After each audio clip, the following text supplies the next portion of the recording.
Alright, last video kinda went crazy. Go watch it if you haven't already, so that this video will make some more sense. Anyway, I was thinking it was time to answer some questions and explain some more train sounds, as we did miss out a few things in the last video, so I'll try and cover as much as I can this time, and if there's anything else you want to see, leave it in the comments. Also, if you're new, make sure to subscribe while you're down there. It really helps out a lot. Alright, back to some DC trains. Last time I explained that we can use resistors to change the speed of the motors, and that explains the clicking sound on some trains. But we missed out what that deep growl was, that a lot of trains have, like this 455 right here.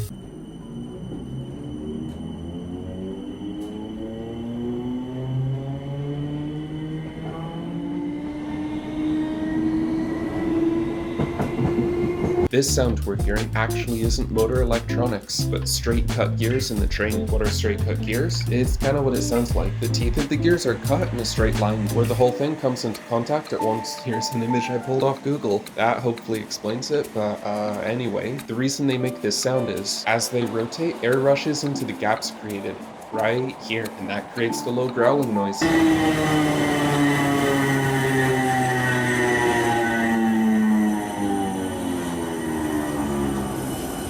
Here's that sound on a 319 like you described.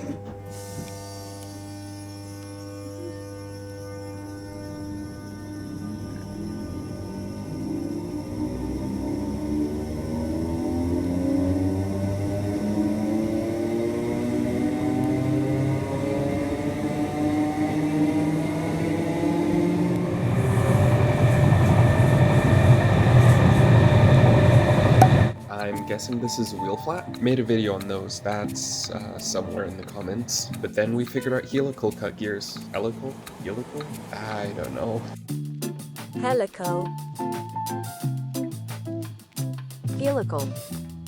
But yeah, the teeth of the gear gradually come together, meaning they're much quieter than before, which means newer trains don't have that sound. Except, some very much new trains can make a similar noise.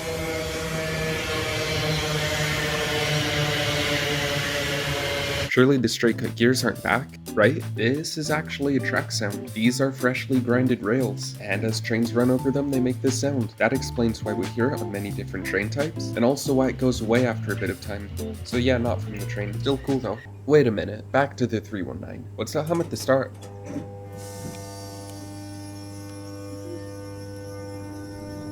Yep, that's more motor electronics we missed out. So, if we remember back to the first video, we can use resistors to control the speed on DC trains, but these make lots of heat and aren't the best. But without resistors, DC gives us way too much current when initially accelerating. So without messing with AC at all, we can chop our DC to change to average by turning it on and off really quickly. Like I said last time, this kind of stuff isn't great, but it's definitely better than the resistors, and that explains that sound.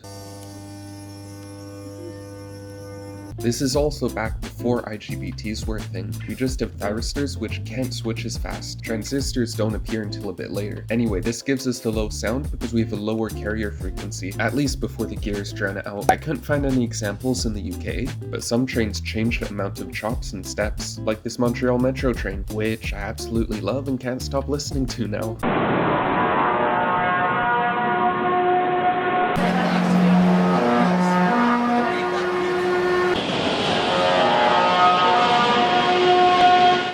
So good it became the door chime, and even a song.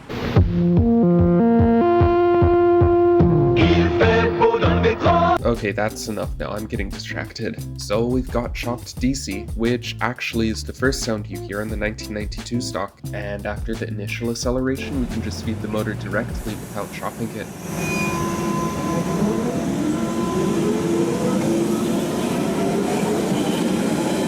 These trains are slowly getting refurbished with AC motors though. Later on, when IGBTs appeared, we no longer need to drop down the carrier frequency. As IGBTs can switch as fast as we want, we can keep a fixed carrier frequency and just change the width of each pulse, so we only hear a single sound as the train accelerates. But we've run into some problems again. The IGBTs can switch as fast as we need them to, but now the limitation is the speed at which we can control them, basically tell them when to switch. To solve this, we can start out at this fixed carrier frequency, but as we get faster we need to go back into pattern pulsing. This is heard on trains like the 2009 stock and the Electrostars.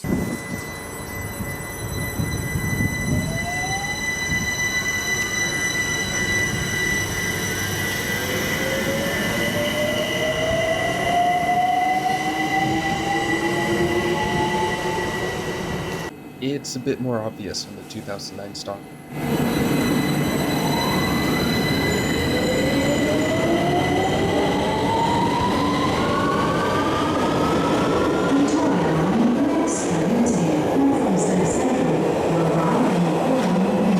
As IGBTs got better, we can stay on a fixed carrier frequency for longer and longer, to the point where you don't even notice it changing back on some trains like with Zyro Cities and the Aventras.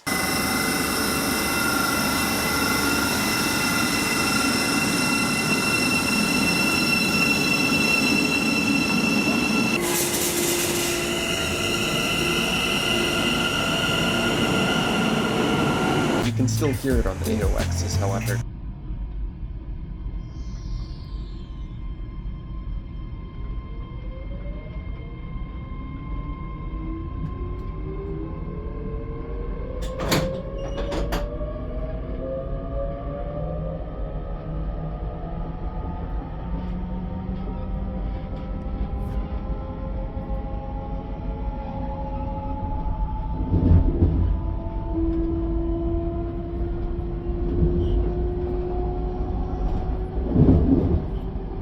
Alright, on to the next thing. All of the comments mentioning the Siemens Taurus. I know nothing about this, but it makes a musical scale apparently, so here's a video I found.